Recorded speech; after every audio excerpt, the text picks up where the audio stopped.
Grind in silence may strike you as a peculiar, even austere proposition. Yet, as we delve deeper, we shall find that it encompasses a profound truth about the nature of genuine growth, authentic achievement, and the very essence of a life well lived. Let us begin by considering what we mean by grinding in silence. Is it not, in essence, a call to diligent, persistent effort without the need for constant external validation or recognition? As I once wrote in The Weight of Glory, "The load or weight or burden of my neighbor's glory should be laid daily on my back."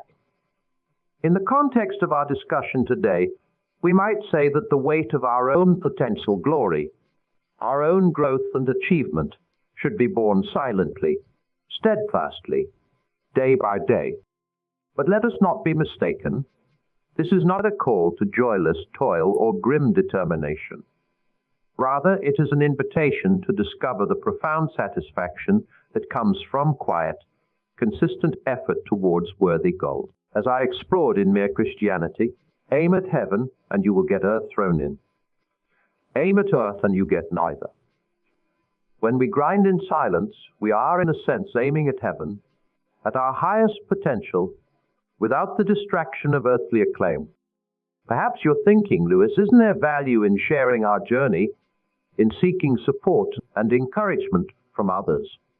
This is a fair question, and one that deserves our careful consideration. Indeed, as I wrote in The Four Loves, friendship is born at that moment when one person says to another, "What? You too? I thought I was the only one." There is undoubtedly value in connection, in shared experiences and mutual support. However, the essence of grinding in silence is not about isolation or secrecy. It is about maintaining focus, about preserving the purity of our motivations, and about cultivating a deep internal locus of validation. As I once observed, the real test of being in the presence of God is that you either forget about yourself altogether or see yourself as a small, dirty object. When we grind in silence, we forget about our ego's need for constant affirmation and focus instead on the work itself. So how do we cultivate this spirit of silent grinding? This commitment to quiet, persistent effort. It starts, I believe, with a clear understanding of our own nature and potential. As I wrote in The Weight of Glory, there are no ordinary people. You have never talked to a mere mortal. Nations, cultures, arts, civilizations, these are mortal, and their life is to ours as the life of a gnat. But it is immortals whom we joke with, work with, marry, snub, and exploit. Immortal horrors or everlasting splendors, when we truly internalize this truth, that we are beings of immense potential, capable of becoming either immortal horrors or everlasting splendors, we begin to see the importance of grinding in silence in a new way. We recognize that each quiet moment of effort, each unseen act of discipline, is shaping not just our present circumstances, but our eternal destiny. That brings us to an important point: the power of small, consistent acts of silent effort. As I wrote in Mere Christianity, good and evil both increase at compound interest. That is why the little decisions you and I make every day are of such infinite importance. Grinding in silence is not primarily about grand, heroic acts of solitary achievement. It is about the small, daily choices we make to work diligently when no one is watching, to persist in our efforts even without immediate reward or recognition, to choose the path of quiet growth over the allure of noisy self-promotion. These small acts of silent grinding compound over time, shaping our character and our destiny. As I wrote in the Screwtape Letters, indeed the safest road to hell is the gradual one, the gentle slope, soft underfoot, without sudden turnings, without milestones, without signposts. The same is true of the road to greatness. It is paved with small, consistent acts of quiet effort, of persevering in silence even when the world around us clamors for attention and instant gratification. But perhaps you are wondering, Lewis, how do we maintain this commitment to grinding in silence in a world that seems to value noise, spectacle, and constant self-promotion. This, my friends, is where the real challenge begins. This is where grind in silence becomes not just a concept, but a lived reality. The key, I believe, lies in developing what I call a hidden richness. As I wrote in The Inner Ring, the quest of the inner ring will break your hearts unless you break it. In the context of our discussion today, we might say that the quest for external validation and recognition will break our spirits unless we break it. Instead, we must cultivate an inner richness, a deep well of satisfaction that comes from the work itself, from the process of growth and improvement, rather than from the applause of others. This hidden richness allows us to persist in our silent grinding, even when there is no immediate reward or recognition. It enables us to find joy in the process of growth itself, rather than constantly seeking external markers. As I wrote in The Great Divorce, there are only two kinds of people in the end. Those who say to God, "Thy will be done," and those to whom God says, "In the end, thy will be done." When we grind in silence, we are aligning our will with a higher purpose, with our highest potential, rather than with the fleeting opinions of others. But let us be clear, this is not about denying the reality of our need for community or the value of shared experiences. As I wrote to love at all is to be vulnerable. Love anything, and your heart will be wrung and possibly broken. If you want to make sure of keeping it intact, you must give it to no one, not even an animal. Wrap it carefully around with hobbies and little luxuries. Avoid all entanglements. Lock it up safe in the casket or coffin of your selfishness. But in that casket, safe, dark, motionless, airless, it will change. It will not be broken. It will become unbreakable, impenetrable, irredeemable. Grinding in silence does not mean closing ourselves off from love, from connection, from the richness of human relationships. Rather, it means finding a balance between our need for connection and our need for focused, uninterrupted growth. It means creating spaces in our lives where we can work diligently, without distraction or the need for constant affirmation, while still maintaining meaningful connections with others. This brings us to an important distinction: the difference between grinding in silence and isolating oneself. To grind in silence is not to withdraw from the world, but to engage with it more deeply, more authentically. As I wrote in The Abolition of Man, we make men without chests and expect of them virtue and enterprise. We laugh at honor and are shocked to find traitors in our midst. We castrate and bid the geldings be fruitful. When we grind in silence, we are developing our chests, our character, our inner strength, our capacity for virtue and enterprise. Even if the world around us does not immediately recognize or reward this growth. Now, as we delve deeper into this concept of grinding in silence, let us consider the various arenas in which this principle can be applied. For this quiet, persistent effort can transform every aspect of our lives. Our personal growth, our relationships, our work, our faith, and our impact on the world around us. In our personal growth, grinding in silence might mean dedicating ourselves to daily practices of self-improvement without the need to broadcast our efforts to the world. As I wrote in Mere Christianity, every time you make a choice, you are turning the central part of you, the part of you that chooses, into something a little different from what it was before. When we choose to work on ourselves quietly, consistently, without seeking constant external validation, we are shaping ourselves into this silent grinding in personal growth. Often requires us to confront uncomfortable truths about ourselves. As I wrote in The Problem of Pain, we can ignore even pleasure. But pain insists upon being attended to. God whispers to us in our pleasures, speaks in our conscience, but shouts in our pains. It is his megaphone to rouse a deaf world. When we grind in silence, we become willing to hear these whispers and shouts, to attend to the areas of our lives that need change and development. without the distraction of constantly seeking others' approval or advice. In our relationships, grinding in silence might involve the quiet, consistent acts of love and service that form the bedrock of strong connections. As I explored in the four loves, to love at all is to be vulnerable. Yet it is precisely this vulnerability, this willingness to love and serve without fanfare or recognition, that allows for the deepest and most meaningful relationships. This doesn't mean we never express our love or appreciation for others. Rather, it means that the bulk of our efforts in relationships are the unseen acts of kindness, the silent sacrifices, the consistent choice to prioritize the well-being of others, even when it goes unnoticed. In our work and vocations, grinding in silence might mean dedicating ourselves to mastering our craft, to producing work of the highest quality, without constantly seeking accolades or recognition.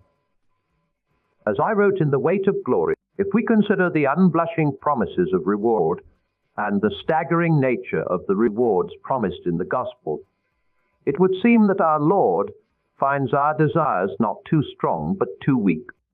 When we grind in silence in our work, we open ourselves to possibilities far greater than mere worldly success. We become willing to endure the long hours of unseen effort, the countless iterations and improvements that go unnoticed by others, trusting that this silent dedication will eventually bear fruit in ways we might not even imagine. In our faith and spiritual lives, grinding in silence might mean maintaining a consistent practice of prayer, study, and contemplation, even when we don't feel an immediate spiritual high or see tangible results. As I wrote in Mere Christianity, faith is the art of holding on to things your reason has once accepted, in spite of your changing moods. This silent, persistent faith is not about dramatic spiritual experiences or public displays of piety, but about the quiet, daily choice to trust and to seek. This spiritual grinding in silence often requires us to confront the deepest questions of existence. As I explored in The Problem of Pain, God whispers to us in our pleasures, speaks in our consciences, but shouts in our pains. It is his megaphone to rouse a deaf world. When we grind in silence in our spiritual lives, we become willing to grapple with these whispers and shouts, to engage with the profound questions of meaning, purpose, and ultimate reality without the need for constant external validation of our spiritual journey. And in our impact on the world around us, grinding in silence might mean consistently choosing to do what is right and good, even when it goes unrecognized or unrewarded. As I wrote in The Weight of Glory, it is a serious thing to live in a society of possible gods and goddesses. To remember that the dullest and most uninteresting person you talk to may one day be a creature, which, if you saw it now, you would be strongly tempted to worship, or else a horror and a corruption such as you now meet, if at all, only in a nightmare. When we grind in silence for the betterment of our world, we are participating in this grand transformation of society. We are helping to create a world where more people have the opportunity to become the gods and goddesses they were meant to be, not through grand gestures or public acclaim, but through the quiet, consistent choice to act with integrity, kindness, and purpose. Now, as we near the midpoint of our discourse, let us consider how we might practically apply this philosophy of grinding in silence in our daily lives. It begins, I believe, with a shift in perspective. As I wrote in Mere Christianity, if you look for truth, you may find comfort in the end. If you look for comfort, you will not get either comfort or truth, only soft soap and wishful thinking to begin, and in the end, despair. Start each day by reminding yourself of your commitment to grind in silence. This might involve setting clear intentions for your work, reaffirming your values, or simply taking a moment to center yourself before the busyness of the day begins. The key is to root yourself in your own convictions and goals, rather than in the expectations or opinions of others. Practice what I call invisible excellence. Strive to do your best work even in areas that no one else may ever see or appreciate. As I wrote in The Weight of Glory, the load, or weight, or burden of my neighbor's glory should be laid daily on my back. In the same way, the weight of your own potential for excellence should be borne daily, even when that excellence goes unnoticed by others. Cultivate a mindset of long-term growth over short-term recognition. As I wrote in the Screwtape Letters, indeed the safest road to hell is the gradual one. The gentle slope, soft underfoot, without sun turnings, without signposts. The same is true of the road to greatness. It is often gradual, unmarked by milestones or signposts of public recognition. Trust in the process of silent, consistent effort developed what I call inner accountability. Rather than relying on external praise or criticism to motivate you, learn to hold yourself accountable to your own standards of excellence. As I wrote in The Magician's Nephew, what you see and what you hear depends a great deal on where you are standing.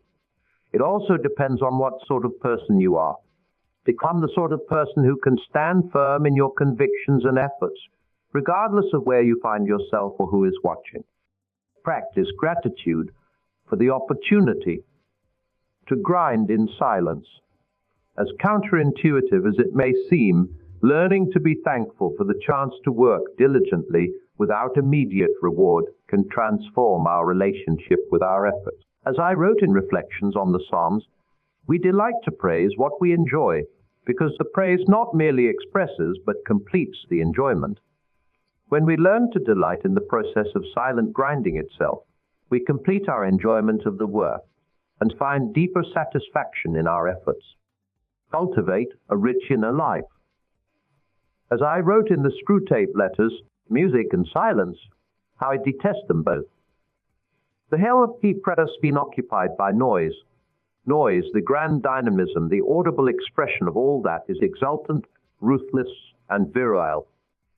Noise which alone defends us from silly qualms, despairing scruples, and impossible desires. We will make the whole universe a noise in the end. In contrast to this hellish noise, cultivate inner silence, reflection, and depth. This rich inner life will sustain you through the long periods of silent grinding. Regularly reflect on your progress, but do so privately. As I wrote in Mere Christianity, we all want progress. But if you're on the wrong road, progress means doing an about turn and walking back to the right road. In that case, the man who turns back soonest is the most progressive. Take time to assess whether your silent efforts are truly serving your highest goals. Be willing to adjust your approach as needed, always keeping your ultimate commitment to grinding in silence in sight. And finally, remember the ultimate purpose of this silent grinding. It would seem that our Lord finds our desires not too strong, but too weak. We are half-hearted creatures, fooling about with drink and sex and ambition when infinite joy is offered us. Like an ignorant child who wants to go on making mud pies in a slum because he cannot imagine what is meant by the offer of a holiday at the sea. We are far too easily pleased by grinding in silence, by choosing the path of quiet, persistent effort. We are not diminishing our lives, but expanding them. We are reaching for that infinite joy, that holiday at the sea, rather than contenting ourselves with the mud pies of fleeting recognition and shallow achievements. As we move into the latter part of our discourse, let us consider the broader implications of this philosophy. What might our world look like if more of us chose to grind in silence? Imagine, if you will, a society where people consistently chose depth over superficiality, long-term growth over short-term gain, where the quiet, consistent efforts of individuals created a groundswell of positive change, not through grand gestures or public acclaim, but through the cumulative effect of countless small acts of integrity and purpose.